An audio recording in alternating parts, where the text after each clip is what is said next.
Hello friends, मैं हूं अभिजीत और आप देख रहे हैं coreprogrammers.com।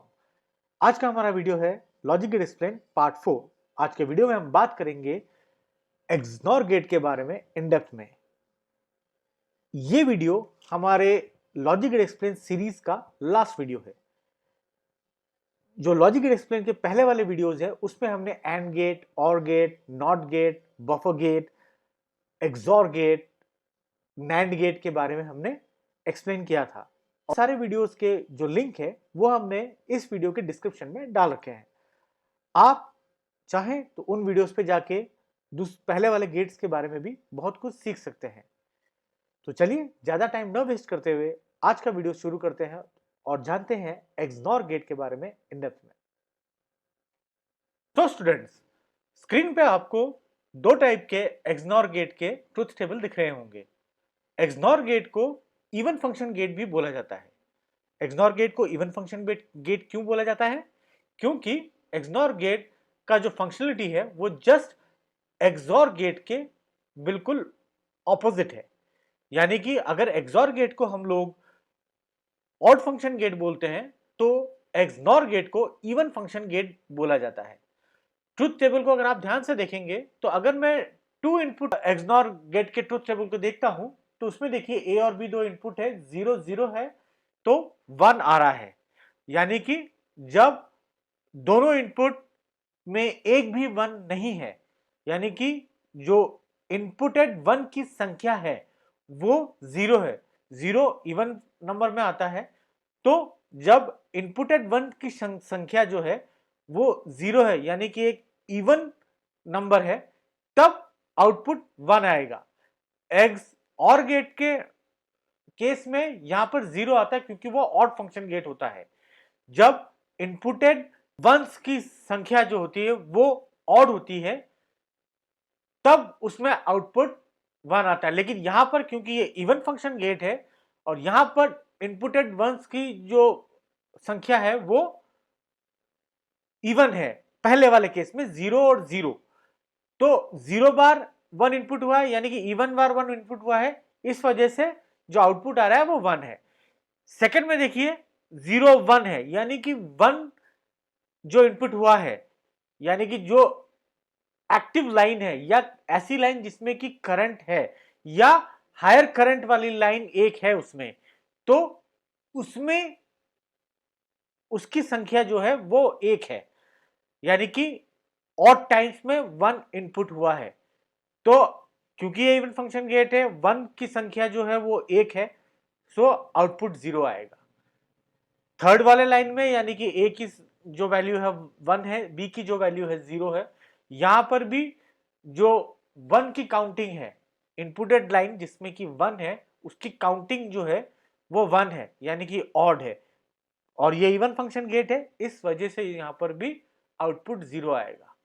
फोर्थ लाइन में 1 और 1, 1 जो इनपुटेड लाइन है जिनकी वैल्यू जो है वो 1 है, यानी कि 1 की संख्या यहां पर 2 हो रही है, यानी कि इवन हो रही है, इस वजह से यहां पर जो आउटपुट है वो 1 आएगा। 1 0 0 1, 0 0 के केस में 1 आउटपुट आएगा, 0 1 के केस में 0 इनपुट आएगा, सॉरी आउटपुट आएगा। 1 और 0 के केस में 0 आउटपुट आएगा, 1 और 1 के केस में 1 आउटपुट आएगा। यानी कि आप इस पूरे ट्रुथ टेबल से आप ये समझ सकते हैं या ये एनालाइज कर सकते हैं कि जब इनपुटेड 1 की संख्या या इनपुट ऑफ वंस की जो संख्या है, जो काउंटिंग है, अगर वो इवन नंबर में है तो ही 1 आएगा, और अगर वो ऑड नंबर में है तो 0 आएगा। यानी कि ये बिल्कुल एक्सॉर गेट का ऑपोजिट है। इसी तरीके से जब हम लोग 3 इनपुट एक्सनॉर गेट को हम देखेंगे तो वहां पर ए बी सी 3 इनपुट है, वहां पर भी अगर इनपुट किए हुए 1 की संख्या या काउंटिंग इवन बार है तो ही 1 आ रहा है, और अगर इनपुट किए हुए 1 की संख्या या काउंटिंग ऑड बार है तो 0 आ रहा है। बिल्कुल वैसे ही जैसे कि एक इवन फंक्शन गेट को वर्क करना चाहिए। एक बार हम चेक कर लेते हैं इस ट्रुथ टेबल को भी। 0 0 0, input of 1 is 0, 0 is even number, output is 1। 0 0 1, input of 1 यानी कि एक्टिव लाइन की जो संख्या है इसमें, जिसमें कि 1 इनपुट हो रहा है, वो 1 है। 1 माने कि ऑड नंबर, तो आउटपुट 0 आएगा। 0 1 0, 2 लाइन इनएक्टिव है, 1 लाइन, 1 लाइन एक्टिव है, यानी कि जो एक्टिव लाइन की संख्या है वो 1 है। वापस 1 वही का वही एक ऑड नंबर है, तो आउटपुट 0 आएगा। 0 1 1, 1 लाइन जो है वो इनएक्टिव है, 2 लाइन एक्टिव है, जिसमें कि करंट 1 वोल्ट है, या जिनको अपन एक्टिव लाइन बोल सकते हैं, उसकी संख्या 2 है, तो आउटपुट 1 आएगा। क्यों? क्योंकि 2 जो होता है वो एक इवन नंबर होता है। अगेन 1 0 0, इसमें वापस वही वाली बात हो गई, इनपुटेड 1 की संख्या जो है वो एक ही लाइन की है, एक यानी कि ऑड नंबर, बाकी 2 लाइन की 0 है, तो ऑड नंबर में ये आउटपुट 0 देगा। नेक्स्ट 1 0 1, 1 0 1 में क्या होगा? 2 लाइन एक्टिव लाइन से और 1 लाइन 0 है, इनएक्टिव लाइन है। इनपुटेड 1 की संख्या यानी कि 2 लाइन एक्टिव है, यानी तो इनपुटेड 1 की संख्या भी 1 और 1 2 हो गई, तो 1 और 1 2 हुई, तो 2 क्या होता है? एक इवन नंबर होता है, तो आउटपुट भी 1 आएगा, क्योंकि इवन फंक्शन गेट है। अगेन 1 1 0, इनपुटेड लाइंस की संख्या क्या है? 2 है, 2 वापस इवन नंबर होता है, इवन आ जाएगा। 1 1 1, last but not the least, last line में क्या हो रहा है? 1 1 1, तीनों लाइन एक्टिव है, तीनों लाइन एक्टिव है, मतलब कि तीनों में 1 1 1 की इनपुट हो रही है। 1 का मतलब क्या हुआ? एक्टिव लाइन, तीनों लाइन एक्टिव है, यानी 3 नंबर, तीनों लाइन अगर एक्टिव है तो 3 का मतलब क्या हुआ? 3 जो हो गया वो एक ऑड नंबर होता है, ऑड नंबर के केस में आउटपुट 0 आएगा। Read as any even number of input gives Q, read as any even number of input gives Q, gives Q का मतलब क्या है? अगर इवन नंबर ऑफ इनपुट्स होंगे, यानी कि 1 इनपुट किए हुए 1 की संख्या अगर इवन में हुई, तो ही वो आउटपुट देगा 1, यानी कि गिव्स क्यू। गिव्स क्यू का मतलब है अगर क्यू की वैल्यू 1 होगी तो ही उसको क्यू माना जाएगा, अदरवाइज 0 या 0 तो 0 होता है। अब इस चीज को हम लोग अचीव कई तरीके से कर सकते हैं। जो एक्सनॉर गेट की जो फंक्शनैलिटी है, इसको हम कई सारे सर्किट्स के थ्रू अचीव कर सकते हैं। जैसे कि हमारे इक्वेशन 1 में है x dot y dash plus यानी कि odd with x dash dot y, इस पूरे इक्वेशन के ऊपर एक होल डैश अगर दे दे, तो इस इक्वेशन से भी हम लोग एक्सनॉर गेट की फंक्शनलिटी को हासिल कर सकते हैं। ये वाला जो इक्वेशन है, जो ये इक्वेशन है, इस इक्वेशन का मतलब क्या हुआ? ये वाला जो इक्वेशन है, इस इक्वेशन का मतलब क्या हुआ? ये बिल्कुल वही जैसा मैंने आपको बताया था, जो एक्सनॉर गेट है उसका जस्ट उल्टा है। देखिए ये वाला मैं अगर आपको बताऊं, एक सेकेंड,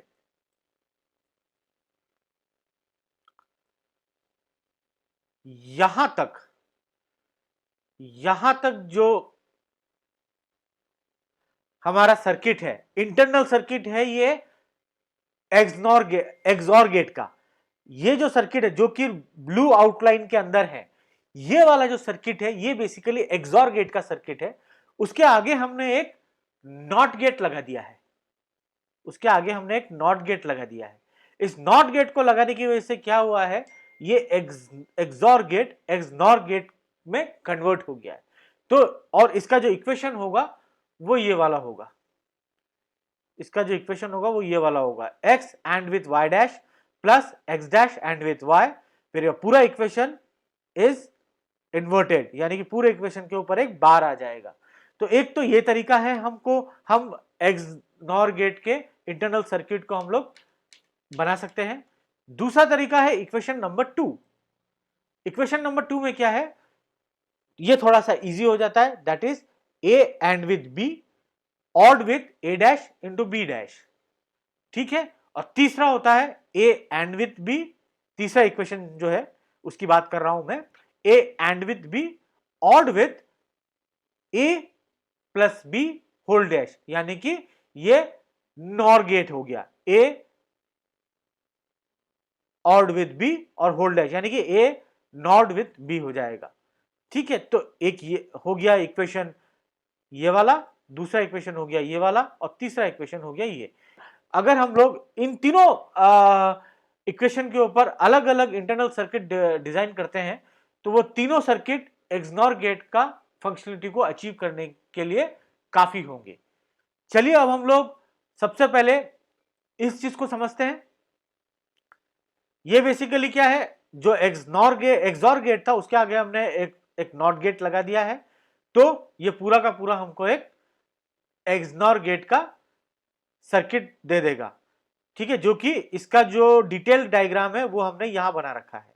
और एक्सनॉर गेट को हम लोग अगर ग्राफिकली या सिंबॉलिकली अगर रिप्रेजेंट करना चाहे तो इस तरीके से हम लोग रिप्रेजेंट कर सकते हैं। ये एक्सॉर गेट, उसके आगे नॉट का एक जीरो लग जाएगा, या इसको राउंड बोल दें, ये लग के आप एक एक्सनॉर गेट का लॉजिकल डायग्राम भी इस तरीके से रिप्रेजेंट कर सकते हैं। इंटरनली इस एक्सनॉर गेट को हम लोग इन तीन तरीकों से बना सकते हैं।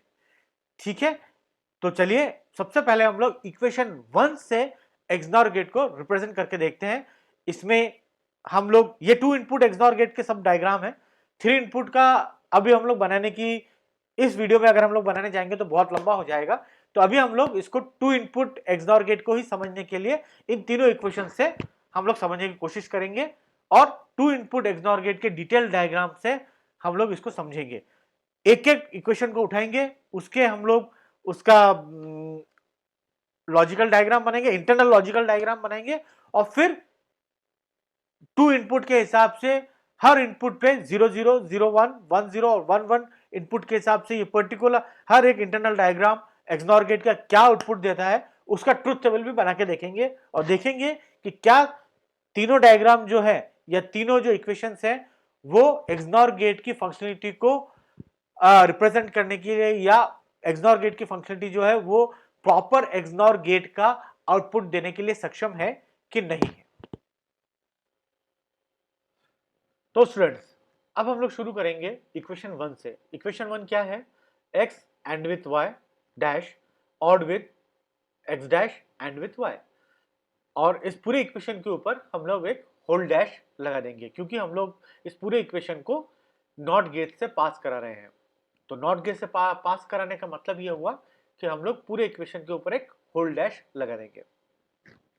जैसा कि अभी थोड़ी देर पहले मैंने बताया आपको कि ये जो पूरा सर्किट है, ये वाला जो सर्किट है जिसको मैं सिलेक्ट कर रहा हूं, ये बेसिकली एक्सॉर गेट का सर्किट होता है, और इस एक्सॉर गेट का जो आउटपुट आता है उस आउटपुट के आगे हम लोग अगर एक नॉट गेट लगा दें, या ये कह लें कि उस एक्सॉर गेट का जो आउटपुट है which is x and with y dash odd with x dash and with y, इस पूरे इक्वेशन को अगर हम लोग नॉट गेट से पास करा दें तो जो आंसर आएगा या तो जो आउटपुट आएगा वो आउटपुट एक्सनॉर गेट का आउटपुट कहलाएगा।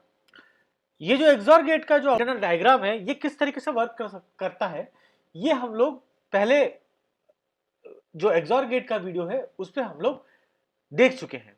इसका जो ट्रुथ टेबल है वो कैसे बनेगा, एक बार मैं वो बना के दिखा देता हूं। अभी मैं एक्सॉर गेट का ट्रुथ टेबल बना रहा हूं, फिर उस ट्रुथ टेबल के हिसाब से हम लोग जब नॉट गेट से पास करेंगे उसका आउटपुट भी हम देख लेंगे, और वो जो नॉट गेट से पास कराने के बाद जो आउटपुट होगा वो आउटपुट एक्सनॉर गेट के आउटपुट के इक्विवेलेंट होगा। तो चलिए सबसे पहले एक बार एक्सॉर गेट का ट्रुथ टेबल हम लोग फिर से बना के देख लेते हैं। तो यहां पर हमने 2 इनपुट लिए हुए हैं x और y, तो 2 इनपुट ले लेंगे x और y। इसके बाद ये इक्वेशन तैयार कर लेते हैं हम लोग। सबसे पहले एक y डैश और एक x डैश लेते हैं। इनपुट देख लेते हैं एक बार क्या क्या होगा, 0 0 0 1 1 0 और 1 1। अब सबसे पहले एक बार x डैश निकाल लेते हैं और y डैश निकाल लेते हैं क्योंकि ये हमारे मेन इक्वेशन में काम आएगा। 0 का x डैश होगा 1, 0 का अगेन x डैश होगा 1, 1 का x डैश होगा 0, 1 का x डैश होगा 0। अब y डैश निकाल के देख लेते हैं। y का 0 होगा तो 1 में कन्वर्ट हो जाएगा, 1 है तो 0 में कन्वर्ट हो जाएगा, 0 है तो 1 में कन्वर्ट हो जाएगा, और 1 है तो 0 में कन्वर्ट हो जाएगा। अब हम लोग निकाल लेते हैं x and with y dash. x and with y dash को निकालने के लिए क्या करने पड़ेंगे, ये x है और ये y डैश है, तो 0 and with 1 is always 0, 0 and with 0 is always 0, 1 and with 1 is always 1, and 1 and with 0 is always 0। ठीक है, थोड़ा सा इसको हम लोग साइड में ले लेते हैं।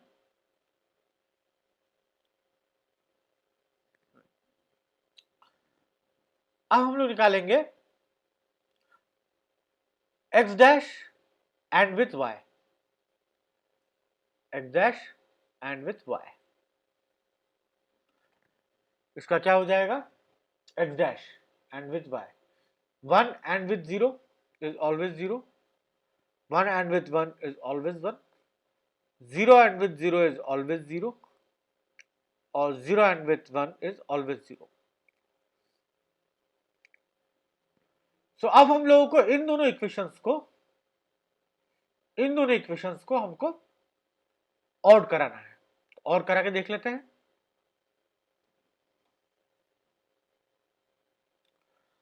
ये आ गया है x and with y dash odd with x and with y, x dash odd with y। सो अब हम लोग इसको देख लेंगे कि ये कैसे होगा, जो अल्टीमेट आंसर है। और ये ध्यान रखिए, ये वाला जो है हमारा, एक सेकेंड मैं अभी आपको बता देता हूं, थोड़ा सा हम कलर चेंज कर लेते हैं ताकि हमको थोड़ा सा विजिबिलिटी क्लियर हो जाए। और तो ये है x and with y dash odd with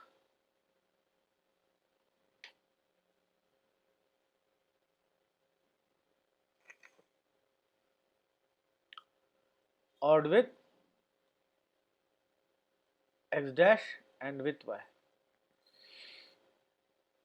x and with y dash ये रहा, और x dash and with y ये रहा। तो 0 ORed with 0 0, 0 ORed with 1 1, 1 odd with 0 1, और 0 ऑड विथ 0 0। तो ये देखिए, ये बेसिकली आपको एक्सॉर का आपको ये आउटपुट मिल गया है, या ट्रुथ टेबल में हम लोग एक्सॉर का ये मिल गया है। अगर इस पूरे इक्वेशन के ऊपर, या इस पूरे इक्वेशन को ये कह लें कि इस पूरे इक्वेशन को अगर हम लोग नॉट गेट के थ्रू पास करें, यानी कि इस पूरे इक्वेशन को अगर हम लोग, जो भी रिजल्टेंट आया है, इस पूरे रिजल्टेंट को हम लोग नॉट गेट के थ्रू पास कर ले, तो वो क्या हो जाएगा, यानी कि जब हम लोग ये करेंगे तो ये एक्सॉर से एक्सनॉर में कन्वर्ट हो जाएगा। तो मैं इसको यहां नहीं रख के मैं एक बार थोड़ा सा पास में ही बना लेता हूं।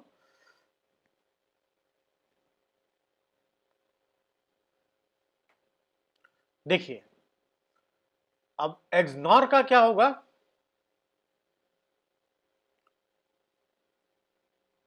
ये होगा x and with y dash odd with x dash and with y, इसका होल डैश, यानी कि ये जो रिजल्टेंट आया है इसको हम लोग नॉट गेट के थ्रू पास कराएंगे, तो जो आउटपुट आएगा वो एक्सनॉर गेट का आउटपुट होगा। क्योंकि मैं आपको पहले ही बता चुका हूं, एक्सनॉर गेट बिल्कुल एक्सॉर गेट के ऑपोजिट रिजल्ट देता है। अगर XOR gate odd function gate है तो XNOR gate even function gate है। तो ये अगर 0 है तो ये 1 आ जाएगा, ये अगर 1 है तो ये 0 आ जाएगा, ये अगर 1 है तो ये 0 आ जाएगा, और अगर ये 0 है तो ये 1 आ जाएगा। अब आप बहुत ध्यान से देख भी सकते हैं कि जब दो 0 है, यानी कि दोनों 0 है और नंबर ऑफ वंस की जो संख्या है या काउंटिंग है वो 0 है, यानी कि इवन है, तो 1 आया है। ये देखिए, एक्सनॉर गेट का ये 1 आया है। फिर जब दोनों लाइनों में एक 1 है और एक 0 है, यानी कि 1 इनपुट हुआ है, या जो एक्टिव लाइन है उसकी संख्या या काउंटिंग 1 है, यानी कि ये ऑड नंबर में है 1 इनपुट होने की संख्या, तो वो उस समय 0 आया है। 1 0 भी सेम केस होगा, जो 1 इनपुट होने की जो लाइन्स है उसकी संख्या 1 है या काउंटिंग 1 है, यानी कि ऑड है, तो आउटपुट 0 आएगा। अभी लास्ट वाले में दोनों में 1 1 इनपुट हुआ है, यानी कि दोनों एक्टिव लाइन्स है, और अगर दोनों लाइन्स एक्टिव है इसका मतलब जो नंबर ऑफ एक्टिव लाइन्स है उनकी संख्या हो गई 2, 2 इवन नंबर होता है, तो आंसर आएगा 1 या आउटपुट 1 आ जाएगा। तो इस तरीके से हम लोग इस पूरे एक्सॉर गेट के सर्किट को जब इन्वर्टर से पास करते हैं उसके रिजल्ट को, तो हमको एक एक्सॉर गेट का आउटपुट देखने को मिल जाता है। इस पूरे सॉल्यूशन में जब हम लोग एक्सॉर गेट को समझ रहे थे तो हमने एक्सॉर गेट को बहुत ही मिनिमम लेवल पर समझा है, क्योंकि हमने एक्सॉर गेट को पहले ही इन डेप्थ में इससे पहले वाले वीडियो में पूरी तरीके से समझ है। तो अगर आप लोगों को एक्सॉर गेट को अच्छे से समझना है तो आप लोग लॉजिक गेट एक्सप्लेन पार्ट 3 में जाके, या लॉजिक गेट एक्सप्लेन पार्ट 3 को जाके देख सकते हैं। वो वाला वीडियो जो है वो हमने पूरी तरीके से एक्सॉर गेट को समझने के लिए अपलोड किया था। तो चलिए अब हम लोग इक्वेशन 2 को समझेंगे। इक्वेशन 2 से हम लोग कैसे एक्सॉर गेट की फंक्शनलिटी को हासिल कर सकते हैं, एक बार अब हम लोग उसको देखेंगे। चलिए स्टूडेंट्स, अब हम सीखेंगे कि इक्वेशन 2 जो है उससे हम लोग कैसे एक्सॉर गेट को कंस्ट्रक्ट कर सकते हैं। इक्वेशन 2 जैसे कि आप लोगों को दिख रहा होगा, a डॉट बी यानी कि a AND with b ORed with a dash and with b dash, ये पूरा का पूरा एक इक्वेशन है, और इसी इक्वेशन के ऊपर बेस करके हमने ये इंटरनल एक्सॉर का सर्किट डायग्राम बनाया हुआ है।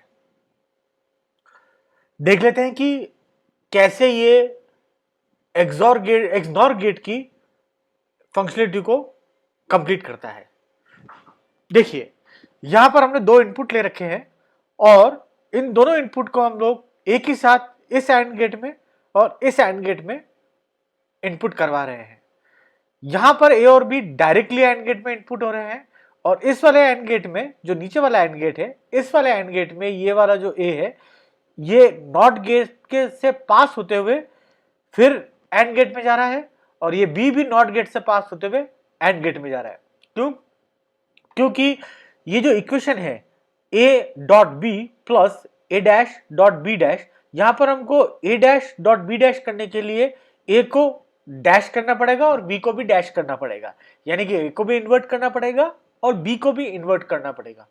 इसी वजह से हमने यहां पर इस एंड गेट में, इस पर्टिकुलर एंड गेट में इनपुट कराने से पहले a इनपुट को हमने नॉट गेट के थ्रू पास करवाया है, और b इनपुट को भी हमने नॉट गेट के थ्रू पास करवाया है, और फिर इन दोनों एंड गेट्स के जो आउटपुट्स हैं इनको हमने और गेट में इनपुट करवाया है, और जो एंड रिजल्ट आएगा वो एंड रिजल्ट बिल्कुल वही आना चाहिए जो कि एक एक्सॉर गेट का आउटपुट होता है।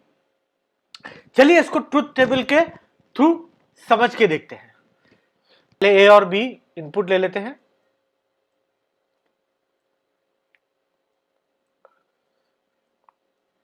और a AND with b which is this, a AND with b का इनपुट देख लेते हैं, और a डैश और b डैश को भी ले लेते हैं एक बार, क्योंकि यहां पर हमको a डैश और b डैश चाहिए, इसलिए हम लोग a डैश और b डैश के 2 अलग अलग कॉलम्स बनाएंगे। यहां पर आने के बाद हम लोग a dash and with b dash ये भी करना पड़ेगा, तो ये भी ले लेते हैं हम लोग a dash and with b dash. इन सब कैलकुलेशन को करने के पीछे हमारा रीजन सिर्फ एक ही है कि ये पूरा का पूरा जो सर्किट जो कि इस वाले इक्वेशन पे बना हुआ है, ये सर्किट जो कि इस इक्वेशन पे बना हुआ है, ये हमको सेम आउटपुट दे जो कि एक एक्सॉर गेट के आउटपुट में हमको मिलना चाहिए।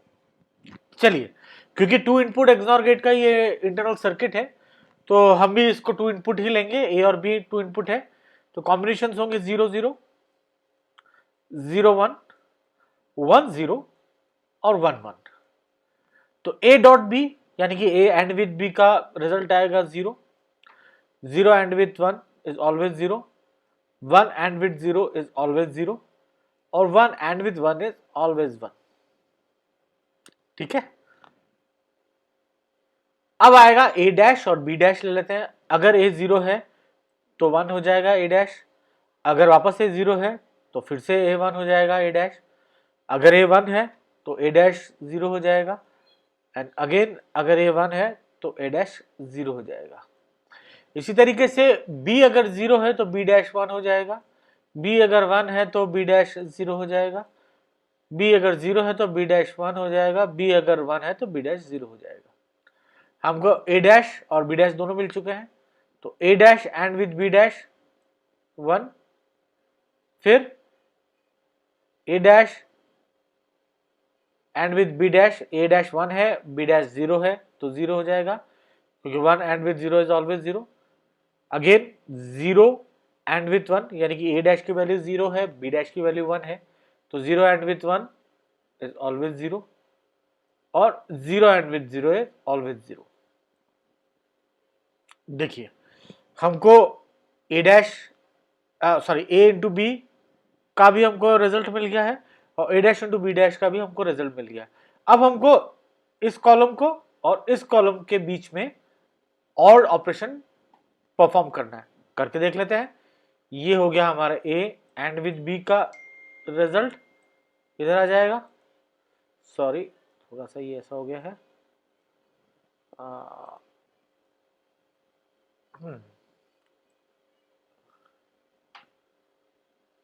और इधर हमने इसको ये ले लिया है, okay a dash and with B dash जो कि ये वाला कॉलम है। अब देखते हैं, देखिए क्या हो रहा है। 0 ए इंटू बी जो है वो पहला वाला है 0 और A dash into B dash का पहला वाला है 1 तो 0 and odd with 1 is always 1, 0 ORed with 0 is always 0, 0 ORed with 0 ORed with 0 is always 0। देखिए थर्ड वाले लाइन की बात कर रहा हूं मैं, ये वाला जो 0 है ए एंड बी का जो थर्ड वाला 0 है, A dash and with B dash के थर्ड वाले 0 के साथ और होगा तो 0 आएगा।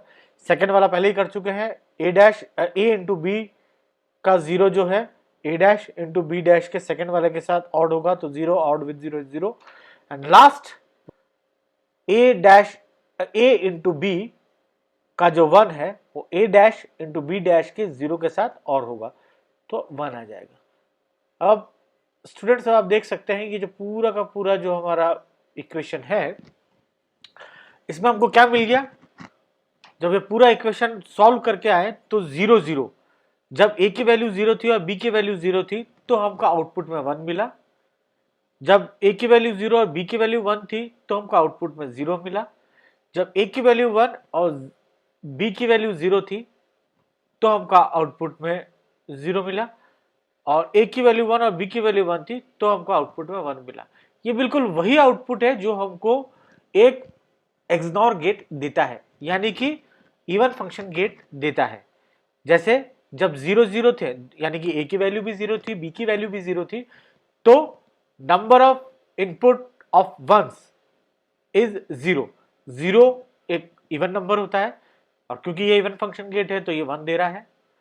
फिर जब ए की वैल्यू 0 थी और बी की वैल्यू 1 थी तो जो एक्टिव लाइन की काउंटिंग है या संख्या है वो 1 थी।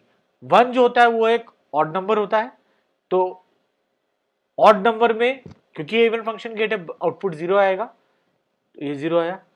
अगेन थर्ड लाइन में ए की वैल्यू 1 थी और बी की वैल्यू 0 थी, यानी कि यहां पर ए एक्टिव लाइन था, एक्टिव लाइन दोनों में एक ही था, ए जो कि इस वाले केस में ए है तो ए की लाइन एक्टिव लाइन है या ए की लाइन में 1 वोल्ट करंट फ्लो हो रहा है या हाई वोल्ट करंट फ्लो हो रहा है। तो यहां पर भी जो एक एक्टिव लाइन है, यानी कि एक एक्टिव लाइन का मतलब कि जो एक्टिव लाइन की काउंटिंग है वो है 1, 1 is an odd number, output आया देखिए 0।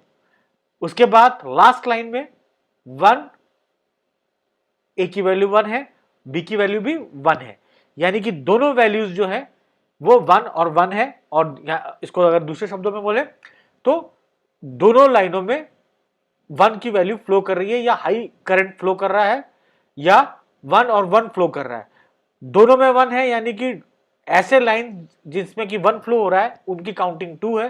2 एक इवन नंबर होता है और इसी वजह से हमको बाहर 1 मिल रहा है, क्योंकि एक XNOR gate even function gate है, और अगर दोनों लाइनों में 1 और 1 है, दो लाइनों में 1 और 1 है, तो बाहर भी 1 ही आउटपुट आएगा। आई होप ये वाला इक्वेशन भी आपको समझ में आ गया होगा। अगर आप लोगों को कोई क्वेश्चन है तो आप कमेंट बॉक्स में हमसे ये क्वेश्चन पूछ सकते हैं। अगर आपको कोई डाउट है तो वो डाउट भी आप हमको हमारे कमेंट बॉक्स में पूछ सकते हैं। चलिए स्टूडेंट, यहां तक हम लोग ये समझ चुके हैं कि कैसे ये एक्सनॉर गेट का इंटरनल सर्किट किस तरीके से एक प्रॉपर एक्सनॉर गेट की फंक्शनलिटी को अचीव करता है by using this truth table. लेकिन इस ट्रुथ टेबल को अब हम लोग इस इंटरनल सर्किट पे सुपर इंपोज करेंगे। सुपर इंपोज करने का मेरा मतलब यह है कि जब ए की वैल्यू 0 है और जब बी की वैल्यू 0 है, तो हर गेट से, जैसे कि इस वाले गेट से, इस वाले गेट से क्या आउटपुट आएगा, इस वाले गेट से क्या आउटपुट आएगा, फिर इस वाले गेट से क्या आउटपुट आएगा। सो इस चीज को अगर हम लोग कर लेंगे तो हमको और इन डेप्थ में ये समझ में आ जाएगा कि ये पर्टिकुलर सर्किट इस ट्रुथ टेबल से कैसे जुड़ा हुआ है और किस तरीके से हम लोग इस इंटीग्रेटेड सर्किट से या इस इंटरनल सर्किट से हमको एक एक्सनॉर गेट की फंक्शनलिटी एक्वायर होती है। चलिए एक बार मैं सबसे पहले थोड़ा सा हम लोग स्क्रीन को क्लियर कर लेंगे। देखिए अब हम ये देखते हैं कि जब ए और बी 0 और 0 वैल्यू से इसके अंदर इनपुट होगा, यानी कि यहां पर एक 0 है ए में और बी में भी 0 है, तो सबसे पहले इस वाले एंड गेट में इसको हम लोग दे देते हैं एंड गेट नंबर 1। यहां पर एंड गेट नंबर 1 में जब 0 और 0 जाएगा तो क्या होगा, आउटपुट 0 आएगा। ठीक है, तो यहां पर ये डॉट बी है, 0 और 0 इनपुट गया तो यहां पर ये 0 आ गया, 0 और 0 इनपुट, ये 0 आया।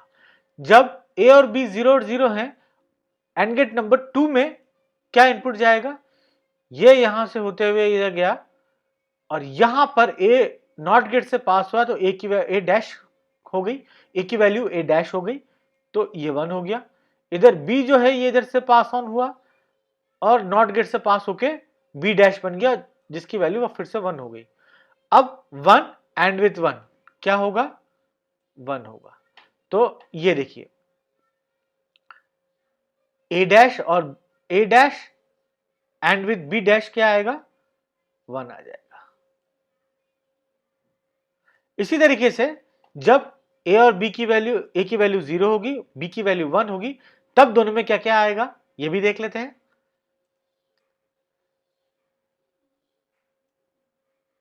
मुझे ये मालूम है कि ज्यादातर बच्चों को ये चीज समझ में आ गया होगा, बट कुछ स्टूडेंट्स को जिनको कि ये क्लियरली समझ में नहीं आया होगा, उनके लिए हम लोग ये इस तरीके से कर रहे हैं, जिससे कि पूरी तरीके से इन डेप्थ में ये सर्किट किस तरीके से प्रॉपर वर्किंग कर रहा है ये हमको समझ में आ जाए।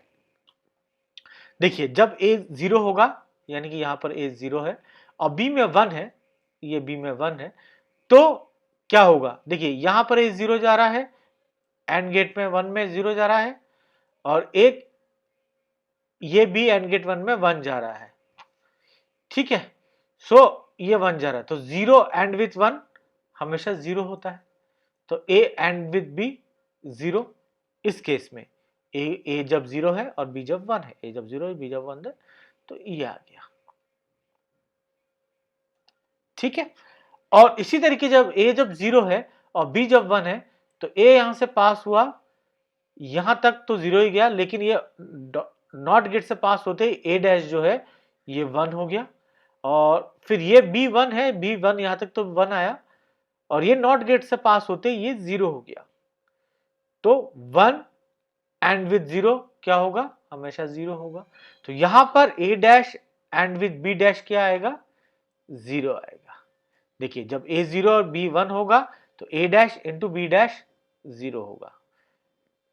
चलिए अब थर्ड वाले लाइन की जो इनपुट है उसको भी देख लेते हैं। जब a की वैल्यू 1 होगी और b की वैल्यू 0 होगी, उसको भी देख लेते हैं हम लोग।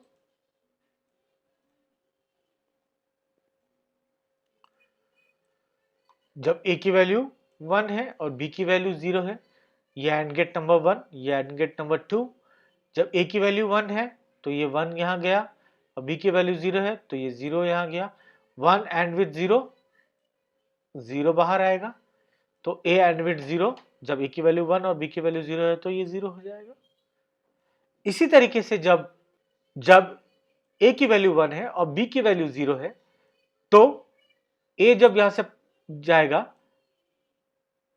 यहां तक ये a की वैल्यू 1 ही रहेगी, लेकिन जैसे ये नॉट गेट से पास होगा यहां पर a की वैल्यू 0 हो जाएगी। उसी तरीके से जब b की वैल्यू यहां 0 है, यहां तक जाते जाते तो ये b की वैल्यू 0 ही रहेगी, लेकिन जैसे ये नॉट गेट से पास होगा इसकी वैल्यू 1 में कन्वर्ट हो जाएगी, क्योंकि ये इन्वर्ट हो जाएगा। तो 0 एंड विथ 1, इस एंड गेट में 0 और 1 जाएंगे तो बाहर क्या आएगा, आउटपुट 0 आएगा। तो a dash and with b dash 0 आएगा। ठीक है, अब हम देख लेते हैं जब दोनों a की वैल्यू 1 और 1 रहेगी, यानी कि a की भी वैल्यू 1 रहेगी और b की वैल्यू 1 रहेगी, वो देख लेते हैं हम लोग।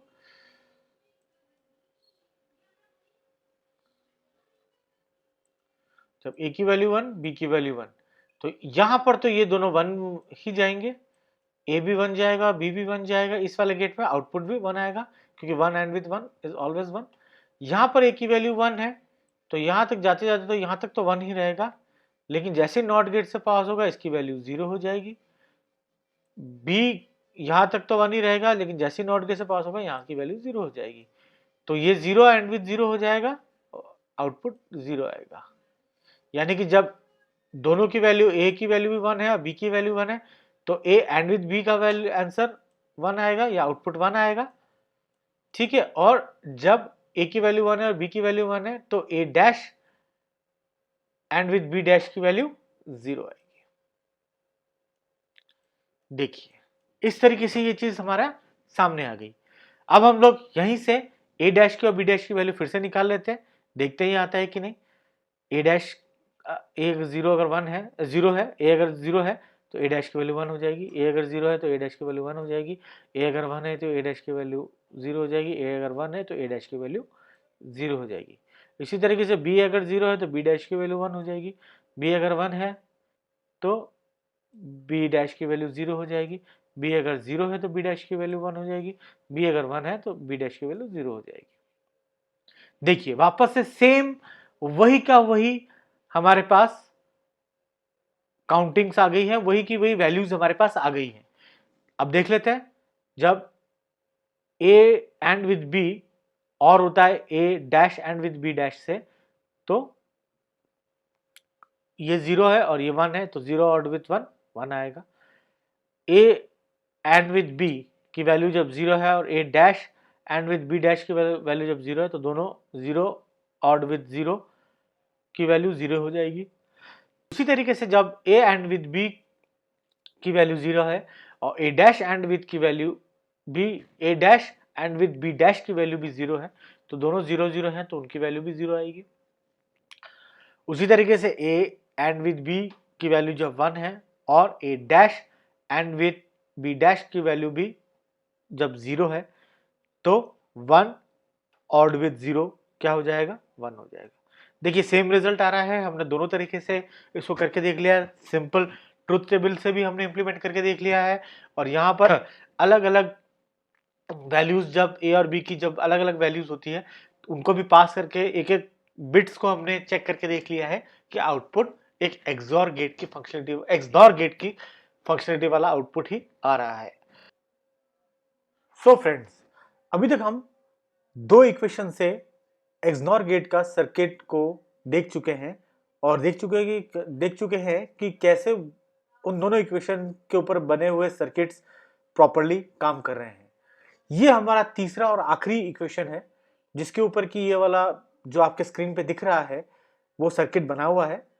मैं बता देता हूँ वो क्या है। ए एंड विद बी, ये ए और ये बी जा रहा है, दो लाइंस जा रही हैं, इनपुट हो रही हैं इस पर्टिकुलर कंप्लीट इंटीग्रेटेड सर्किट के अंदर। ये ए जा रहा है, ये बी जा रहा है। No, A and with B, यानी कि ये जो है ये एंड गेट है हमारा, this is and gate. A and with B and A and with B ORed with A not with B. Not का मतलब होता है नॉट और, तो ये हमारा नॉर गेट है, ए नॉट विद बी।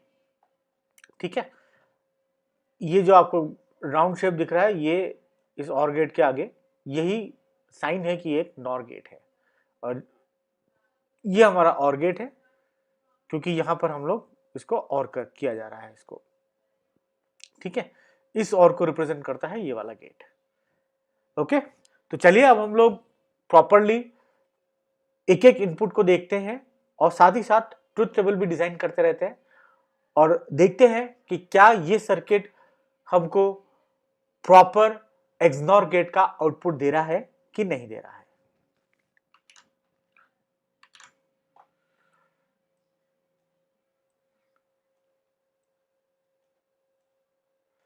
देखिए, ये हो गया हमारा ए और ये हो गया हमारा बी। ठीक है, यहां पर हम लोग ए एंड विद बी कर देंगे। ठीक है, और यहां हम लोग कर देंगे ए ऑड विद बी, क्योंकि हमको ए नॉट विद बी भी निकालना है, तो इसलिए ए ऑड विद बी भी हम लोग निकालेंगे एंड देन उसको इन्वर्ट करके उसका नॉर भी निकाल लेंगे। सबसे पहला आ रहा है 0 और 0। अगर इनपुट 0 है दोनों के अंदर, ए में भी इनपुट 0 है, बी का भी इनपुट 0 है, तो क्या आएगा। देखिए, सबसे पहले हम लोग एंड का देखते हैं। यहां से 0 गया और यहां से भी 0 गया, तो यहां पर ये 0 इनपुट आया, यहां पर भी 0 इनपुट आया। 0 एंड विद 0 0 हो जाएगा, आउटपुट 0 आएगा यहां पर। तो ए एंड विद बी जो होगा, जब 0 0 है तो ए एंड विद बी का जो रिजल्टेंट है या जो आउटपुट है वो 0 आएगा। जब ए 0 है बी 0 है तो ए नॉट ऑड विद बी का क्या रिजल्ट आएगा ये भी देख लेते हैं। 0 0 तो 0 आता है और नॉट गेट है तो ये 1 आ जाएगा। ये देखिए, ए और 0 0 और का 0 होता है और नॉर का जो रिजल्ट होगा 0 0 का 1 आ जाएगा। फिर आएगा ए में अगर 0 इनपुट है और बी में अगर 1 की इनपुट है तो क्या हो रहा है, ए एंड विद बी वही 0 होगा। एक सेकेंड, थोड़ा इसको हटा देते हैं।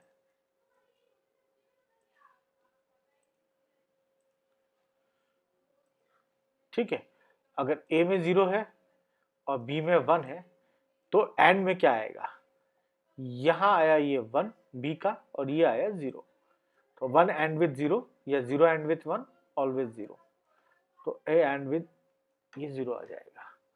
जब ए 0 है और बी 1 है तो और का क्या आएगा, 1 आएगा, लेकिन क्योंकि ये नॉर है, यहां पर नॉर गेट लगा हुआ है तो हमको यहां पर 0 मिलेगा, और का उल्टा जो होता है वो नॉर।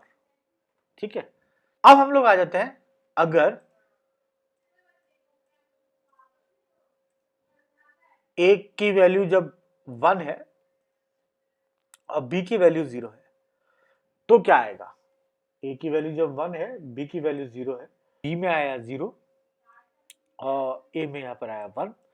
0 एंड विद 1 या 1 and with 0 one and the same thing, हमको यहां पर आउटपुट 0 मिलेगा, एंड में 0 मिलेगा, और में वही का वही हमको और में जो है 1 मिलेगा, लेकिन क्योंकि हमारा नॉर गेट है तो ये उसका भी उल्टा मिलेगा 0। ठीक है, अब हम लोग आ जाएंगे किस पे, अगर a की वैल्यू 1 है और b की वैल्यू 1 है, ये चौथे जो इनपुट है ये लास्ट इनपुट होगा, क्योंकि 2 इनपुट गेट है तो 4 कॉम्बिनेशन बनेंगे, 0 0 0 1 1 0 और 1 1। तो अब इसको देख लेते हैं, a एंड विद b, यानी कि a की वैल्यू अगर 1 है और b की वैल्यू अगर 1 है तो आउटपुट क्या आएगा। अगर a की वैल्यू 1 और b की वैल्यू 1 दोनों है तो एंड का आउटपुट 1 आएगा, यहां पर ये 1 आ जाएगा, ठीक है। और जैसे ये 1 आ रहा है, a ऑड विद b का जो आउटपुट है वो भी 1 आ जाएगा, लेकिन यहां पर आउटपुट क्या आएगा, क्योंकि a ऑड विद b 1 है तो नॉट विद b का आउटपुट क्या होगा, 0 होगा। तो अब हमको मिल गया a एंड विद b और a नॉट विद b, दोनों का मिल गया है। अब हम इस इक्वेशन को यहाँ पर वापस से रिक्रिएट कर सकते हैं, देखते हैं कैसे करेंगे। a एंड विद b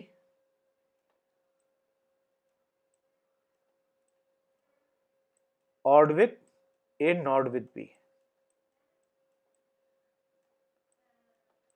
सो अब देखते हैं क्या है, a एंड विद b का रिजल्ट है 0, a नॉट विद b का रिजल्ट है 1, तो इन दोनों के बीच में और ऑपरेशन परफॉर्म होगा, तो 0 और 1 के बीच में अगर और ऑपरेशन परफॉर्म होगा तो आएगा 1।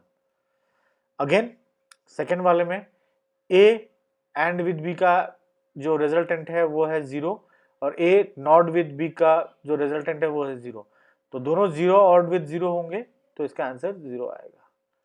इसी तरीके से a एंड विद b का जब आंसर 0 है, थर्ड लाइन की बात कर रहा हूं मैं, तो ये 0 हो गया, और a नॉट विद b का रिजल्ट भी 0 है, तो 0 ऑड विद 0 इज ऑलवेज 0, ठीक है। अब आएगा a एंड विद b 1 आ गया, लास्ट वाला फोर्थ लाइन 1 और 1 के टाइम की बात कर रहा हूं मैं, जब a का इनपुट 1 है, b का इनपुट 1 है, तो a एंड विद b जो है वो 1 आया और a नॉट विद b वो 0 आया, तो 1 ऑड विद 0 इज ऑलवेज 1। ये देखिए ये आ गया हमारा रिजल्ट। तो अब देखते हैं क्या ये एक्सनॉर के आउटपुट के साथ ये वाला आउटपुट मैच कर रहा है, इस इक्वेशन का जो आउटपुट है वो एक्सनॉर के आउटपुट के साथ मैच कर रहा है, बिल्कुल कर रहा है। कैसे, जब 0 0 है तो जो एक्टिव लाइन की संख्या है वो है 0, यानी कि 1, ऐसी लाइन जिसमें कि 1 इनपुट हो रहा है उसकी संख्या 0 है, तो 0 जो होता है वो इवन नंबर होता है, ये इवन फंक्शन गेट है इसलिए यहाँ पर 1 दिखा रहा है। जो यहाँ पर सेकंड वाले लाइन में देखिए 0 और 1 है, 1 जो है वो एक एक्टिव लाइन है, या जो इसको ऐसा बोल लें कि ऐसी लाइन जो कि एक्टिव है उसकी संख्या या उसकी काउंटिंग 1 है, 1 एक ऑड नंबर होता है, तो इसलिए देखिए 0 आ गया यहाँ पर। इसी तरीके से वापस हम लोग देखेंगे कि यहाँ पर एक में इनपुट 1 है और बी की इनपुट 0 है, यानी कि जो एक्टिव लाइन है उसकी संख्या एक ऑड नंबर है, 1 है, तो फिर यहाँ पर 0 आ गया। अब लास्ट वाले में आ जाते हैं 1 और 1, यानी कि दो एक्टिव लाइंस है, यानी कि ऐसी लाइंस जिसमें कि 1 फ्लो हो रहा है या 1 वोल्ट का करंट फ्लो हो रहा है या हाई वोल्ट करंट फ्लो हो रहा है, उसकी संख्या या काउंटिंग 2 है, 2 मतलब ये इवन नंबर हो गया। तो जब इवन नंबर है तो ये इवन फंक्शन गेट है और बाहर आउटपुट 1 ही आएगा। तो देखिए ये पूरी तरीके से ये जो आउटपुट है और ये इनपुट के हिसाब से ये पूरी तरीके से हमको ये पता पड़ रहा है कि ये एक एक्सनॉर गेट की फंक्शनलिटी को प्रॉपर्ली अचीव कर रहा है।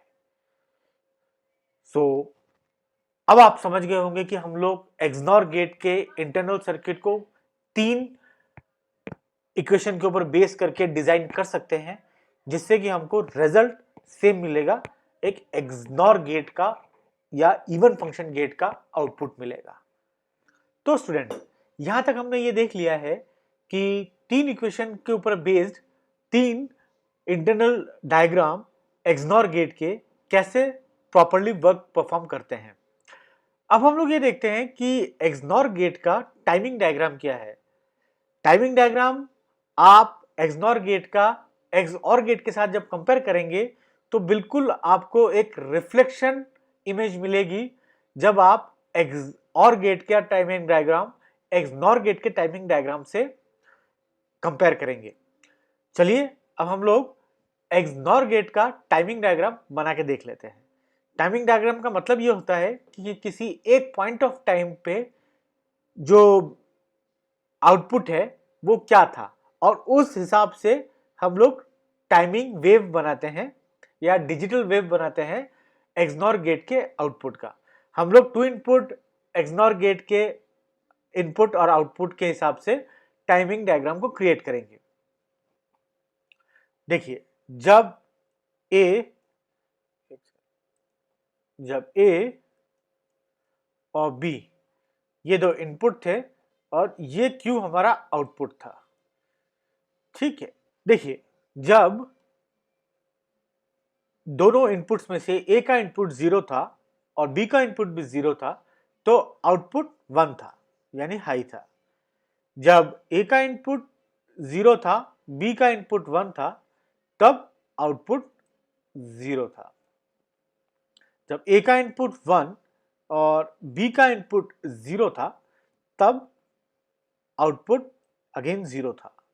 और जब A का इनपुट भी 1 और B का इनपुट भी 1 था, तब आउटपुट 1 था। सो अब हम लोग इसका डिजिटल वेव या टाइमिंग डिजिटल वेव बना के देख लेते हैं, या टाइमिंग डायग्राम हम लोग बना के देख लेते हैं। ये हाई पे आएगा, देन ये 0 है तो ये लो होगा, अगेन 0 है तो ये लो होगा, एंड अगेन ये हाई है तो ये 1 हो जाएगा, 1 है तो ये हाई हो जाएगा। तो ये हमारा टाइमिंग डायग्राम है एक XNOR गेट का। आप लोग इस टाइमिंग डायग्राम को XOR गेट के टाइमिंग डायग्राम से भी कंपेयर कर सकते हैं। आप देखेंगे कि ये टाइमिंग डायग्राम जो XNOR गेट का टाइमिंग डायग्राम है वो XOR गेट के टाइमिंग डायग्राम के बिल्कुल रिफ्लेक्टिव है, यानी कि बिल्कुल ऑपोजिट है। उसको देखने के लिए आपको हमारा वीडियो जो XNOR गेट को एक्सप्लेन करता है वो जाके देखना पड़ेगा। आई होप ये XNOR गेट का जो पूरा का पूरा एक्सप्लेनेशन है ये आपको अच्छे से समझ में आया होगा। अगर आप लोगों का कोई डाउट है, कोई क्वेश्चन है, तो आप हमारे कमेंट बॉक्स में अपने डाउट्स और क्वेश्चंस पूछ सकते हैं जितना हो सकेगा, और आप लोगों के डाउट्स और आपके क्वेश्चंस को सॉल्व करने की कोशिश करेंगे। चलते चलते एक चीज मैं और बता दूं आप लोगों को, जैसे हर एक ऑपरेशन का एक लॉजिकल साइन होता है, उसी तरीके से XNOR गेट का भी या XNOR ऑपरेशन का भी एक लॉजिकल साइन होता है। वैसे तो ये XOR गेट का जस्ट उल्टा परफॉर्म करता है, तो हमको इसको ऐसे भी कर सकते हैं, जैसे कि अगर दो इनपुट है तो A ये हो गया XOR B, और इसके अगर ऊपर अगर हम लोग होल डैश लगा देंगे तो इसको XNOR माना जाता है। एक तो इस तरीके से हम लोग XNOR के साइन को रिप्रेजेंट कर सकते हैं। दूसरा तरीका है A XNOR सर्कल और उसके बीच में डॉट, A XNOR B। हम लोग XNOR साइन को इस तरीके से भी रिप्रेजेंट कर सकते हैं। वीडियो देखने के लिए थैंक यू। होपफुली आपने इससे XNOR गेट के बारे में इन डेप्थ में जाना होगा। प्लीज हमारे अगले वीडियो के लिए वेट कीजिए। Thank you and have a nice day.